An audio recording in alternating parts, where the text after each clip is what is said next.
అవనిగడ్డ గాంధీ క్షేత్రంలో ఎమ్మెల్యే మండలి బుద్ధప్రసాద్ ఆధ్వర్యంలో అంతర్జాతీయ మాతృభాషా దినోత్సవం, మండలి వెంకటకృష్ణారావు శత జయంతి ఉత్సవాలు ఘనంగా నిర్వహించారు. ముఖ్య అతిథిగా విచ్చేసిన చాగంటి కోటేశ్వరరావు కృష్ణారావు విగ్రహానికి పూలమాలలతో నివాళులు అర్పించారు. ఈ సందర్భంగా ఎమ్మెల్యే బుద్ధప్రసాద్ మాట్లాడుతూ కృష్ణారావు సేవలు, ఉద్గ్రంథత, దానశీలత విద్యార్థులు, యువతకు స్ఫూర్తి అని తెలిపారు. శతాబ్ది ఉత్సవాలు ఆయన గొప్పతనానికి నిదర్శనమని ఆయన అభిప్రాయపడ్డారు. వేదికపై విద్యార్థులు తెలుగు భాష ఔన్నత్యాన్ని ప్రతిబింబించే పాటలు, నృత్యాలను ప్రదర్శించి ప్రేక్షకులను మంత్రముగ్ధులుగా చేశారు. ఈ సందర్భంగా ఎమ్మెల్యే బుద్ధప్రసాద్, విజయలక్ష్మి దంపతులు యువ నాయకులు కృష్ణారావు తెలుగు వైభవ పురస్కారం ప్రదానం చేసి ఘనంగా సత్కరించారు.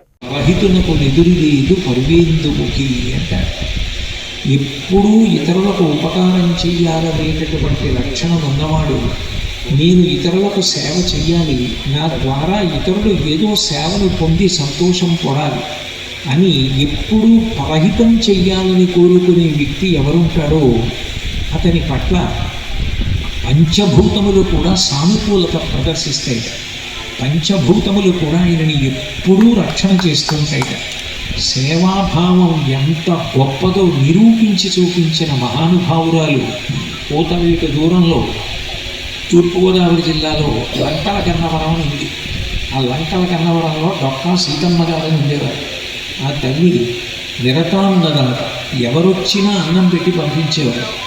ఎవరైనా ఒకవేళ కడుపు నిండా భోజనం తినున్నామన్నా నాకేం వద్దు అన్నా కూడా ఆవిడ్ని దర్శించడానికి వస్తే పాత చింతకాయ పచ్చడి చిన్న ముద్ద చేతిలో పెట్టి తినమని చెప్పి తినిపించకుండా పంపేవారు కాదు. ఆవిడికి సేవ అన్నదంత ఇష్టం. డొక్కా సీతమ్మ గారి జీవిత చరిత్ర చదివితే ఆశ్చర్యం ఇస్తుంది. ఆవిడ ఆరోగ్యం కొద్దిగా పాడవుతుంటే భర్త గారు చూసి ఈమెకి ఏ మార్పు లేదు, ఎప్పుడూ ఇంటికి వచ్చేవాళ్ళు వండి పెడుతుండడమే, కొద్దిగా మార్పు ఉంటుందని అంతర్వేది వెళ్ళి నరసింహస్వామి దర్శనం చేసుకురమ్మని మేనా ఏర్పాటు చేసి పంపించాడు. మేనాలో కూర్చుని సీతమ్మ గారు వెళుతున్నారు. వేసవికాలం బోయిలకు బడలిక కలిగి మేనా కిందకి దింపారు. గోదావరి నది మీద ఉన్న వంతెన మీద అటువైపు నుంచి పెళ్లివారి బృందం వస్తారు. వాళ్ళు కూడా సీతమ్మ గారి మేనాకి అవతల వైపున విడిది చేశారు. అంటే అక్కడ ఆగారు. ఆగితే పిల్లలు ఆకలిస్తోంది అని ఏడుస్తున్నారు. ఏడుస్తుంటే అందులో ఉన్న పెద్దవాళ్ళు ఎదురెదుగు కనపడుతున్న ఇల్లే డొక్కా సీతమ్మ గారిని, అర్ధరాత్రి వెళ్ళిన అన్నం పెడుతుంది ఆ తల్లి, ఆకలికి తాళండి, మనం వెళ్ళిపోదాం కొద్ది నిమిషాల్లో అది కడుపు నిండా అన్నం పెడతారు అన్నారు. పురస్కారాన్ని మనం చాగంటి కోటేశ్వరరావుకి అందించాలని కోరుకుంటున్నాం. దీనికి కారణం ఏంటంటే మండలి వెంకటకృష్ణారావు గారు ప్రపంచంలో ఉన్న తెలుగు వారందరినీ కూడా ఒకే వేదిక మీదకి తీసుకొచ్చిన సంగతి మీ అందరూ గుర్తించాం.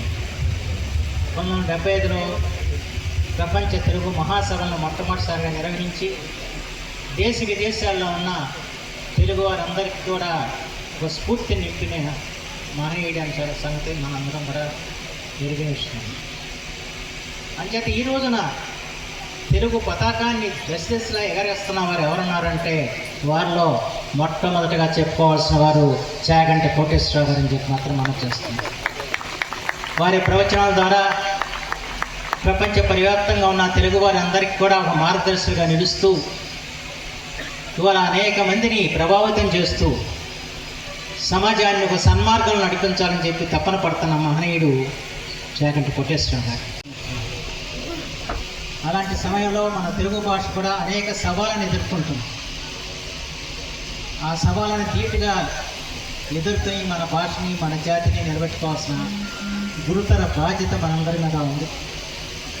ఇప్పుడు పిల్లలు చాలా చక్కగా, అద్భుతంగా, చాలా చక్కటి నృత్యాల ద్వారా